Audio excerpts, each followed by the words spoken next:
Bonjour à toutes et à tous. Alors aujourd'hui, je vais vous parler de LVMH. LVMH, qui est un symbole et un pilier du CAC 40, de la Bourse de Paris et du rayonnement entrepreneurial français à travers le monde. Je vous rappelle qu'il y a peu de domaines aujourd'hui où la France rayonne à travers le monde. Le luxe en fait partie, mais également la défense, avec des boîtes comme Thales par exemple, mais pour le reste, c'est vrai que nous en avons de moins en moins. Voilà, donc nous allons essayer de comprendre pourquoi LVMH, qui a bien rebondi au cours du mois d'octobre, à la suite de ces annonces du troisième trimestre, reste un titre sous pression, n'a plus, on va dire, l'éclat boursier qu'il avait avant. On va essayer de comprendre pourquoi et d'essayer d'imaginer ce que pourrait être l'évolution du titre dans les années qui viennent. Voilà. Donc je vous invite d'ores et déjà à liker et partager cette vidéo, ne pas oublier de vous abonner à cette chaîne YouTube et bien sûr de vous inscrire sur francebourse.com puisque c'est là et seulement là que les recommandations boursières sont très clairement données. Alors, LVMH, on va commencer par regarder le graphique, si vous le voulez bien. Voilà. Et on observe que le titre, depuis 2 ans et demi, 3 ans maintenant quasiment, est dans un canal baissier. Après une hausse énorme qu'il y a eu sur les années 2010 et début des années 2020, on est vraiment dans une phase de correction forte. Vous voyez que ce canal, ce n'est pas juste une petite correction, visiblement, de court ou de moyen terme. Ça commence à s'ancrer sur le long terme. Donc, c'est un canal assez ample qui laisse au titre une place pour rebondir dans les semaines et mois qui viennent. Mais on voit aussi que ce canal est très borné. Par exemple, là, la résistance actuellement, si vous regardez bien, donc, elle se situe autour de 650, 660 euros.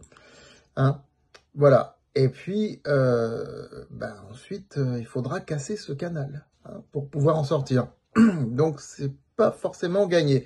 Maintenant, on voit aussi qu'il y a un canal haussier de plus long terme qui est là depuis une période plus longue et qui, lui, n'est pas cassé pour le moment. Il l'a été cette année pour la première fois depuis qu'il existe, c'est-à-dire depuis les années 2010.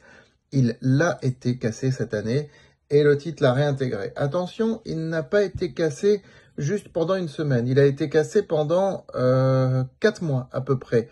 Le titre l'a réintégré, c'est-à-dire que ce canal est fragile aujourd'hui.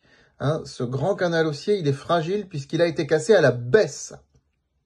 Mais bon, c'est symétrique à une cassure à la hausse qu'il y avait eu quelques années plus tôt, comme vous le constatez. Donc, on va dire qu'aujourd'hui, un canal haussier de très long terme fragile, un canal de moyen long terme désormais qui, lui, semble s'incruster. Pour le moment, ces deux canaux n'arrivent pas en contradiction.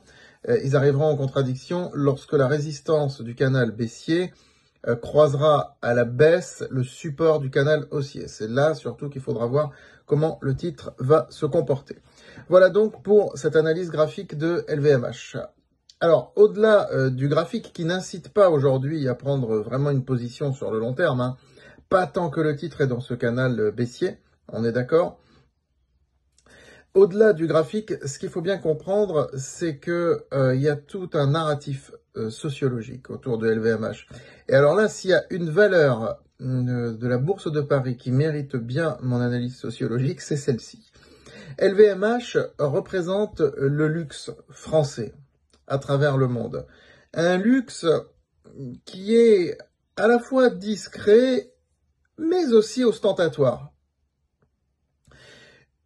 Les produits en eux-mêmes ne sont pas ostentatoires, mais les marques qui y sont associées, comme Louis Vuitton par exemple, sont des marques qui sont considérées ostentatoires. Idem pour des marques comme Bulgari. Bulgari, ce n'est pas des bijoux particulièrement ostentatoires, mais la marque l'est. Et c'est un peu pareil pour les montres. Voilà, donc, et puis bien sûr, il y a toute la production d'alcool. Donc, si vous voulez, ce qu'il faut bien comprendre, parce qu'on voit que la classe riche mondiale, les riches, les milliardaires, sont en expansion, donc on peut se dire il y a un marché croissant évidemment pour LVMH, mais il y a quelque chose qu'il faut que vous compreniez bien. Écoutez ce que je vais vous dire. Globalement, ce ne sont pas les milliardaires qui achètent ce genre de produits, qu'il s'agisse des sacs Vuitton, qu'il s'agisse des montres Hublot par exemple, de Bulgari, des montres Bulgari ou autres.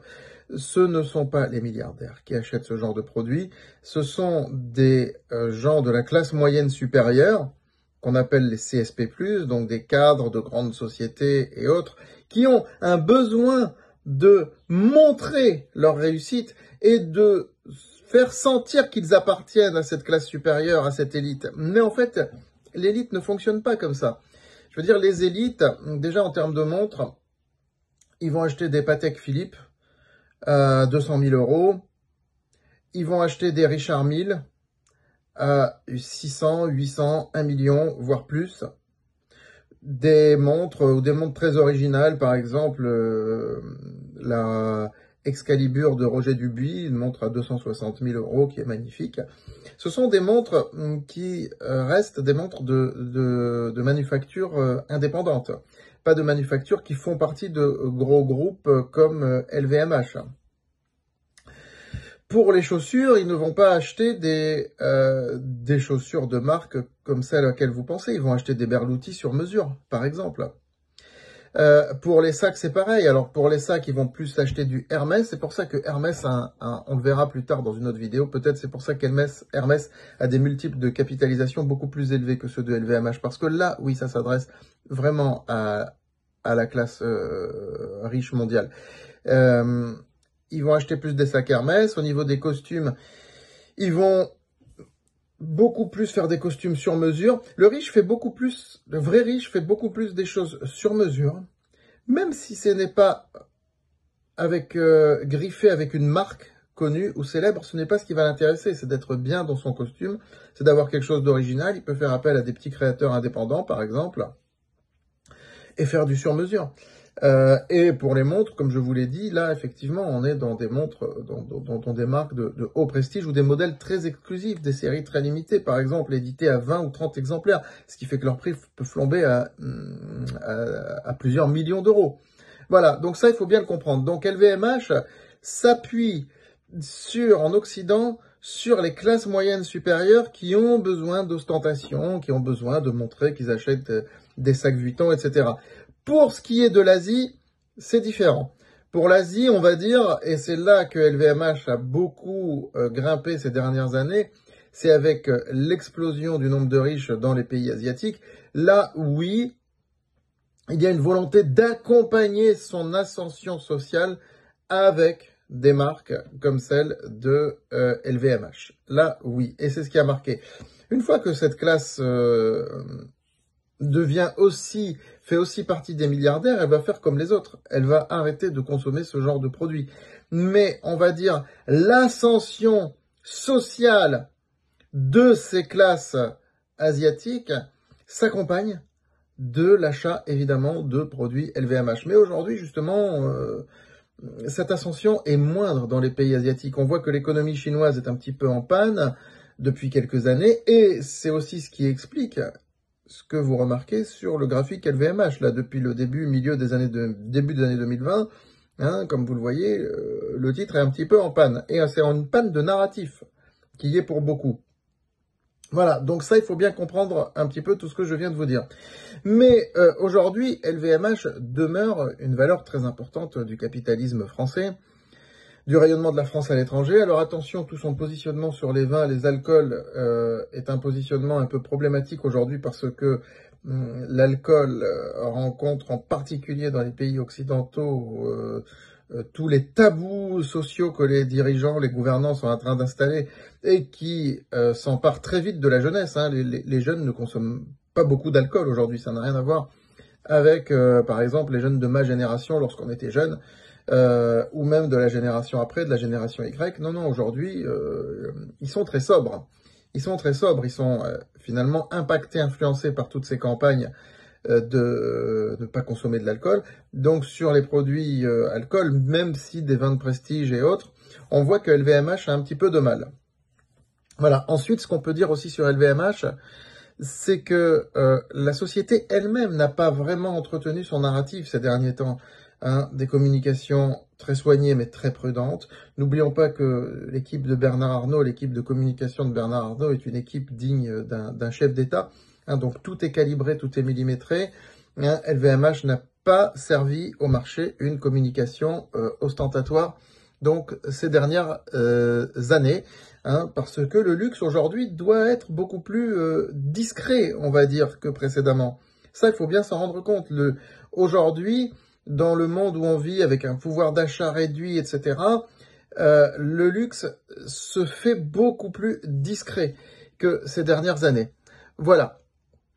Donc, au milieu de tout ça, si vous voulez, vous avez un titre aujourd'hui qui est un peu coincé entre deux eaux et entre deux canaux de tendance, comme nous venons de le voir. Oui, il vient de rebondir sur le mois d'octobre parce que le troisième trimestre qui a été annoncé est plutôt bon. Mais le ton du communiqué reste toujours très prudent. On est loin des communiqués conquérants que faisait LVMH autrefois. On en est très loin. Donc le PER d'un titre comme LVMH a un peu été rétrogradé ces derniers temps. On est autour de 25, on n'est plus vers les 35. Et ça s'accompagne aussi de résultats qui n'augmentent plus de la même manière qu'autrefois. Voilà, donc moi je vous dis, c'est pas aujourd'hui un titre sur lequel on pourrait rentrer pour du très long terme. Il faudrait voir un peu comment tout ça va évoluer et en particulier cette configuration graphique que je vous ai mis plusieurs fois à l'écran aujourd'hui et qui est très importante pour la suite parce que elle est très impactante et très déterminante. Voilà, écoutez, je vous souhaite une très bonne journée et puis je vous donne rendez-vous très vite sur France Bourse TV. À bientôt.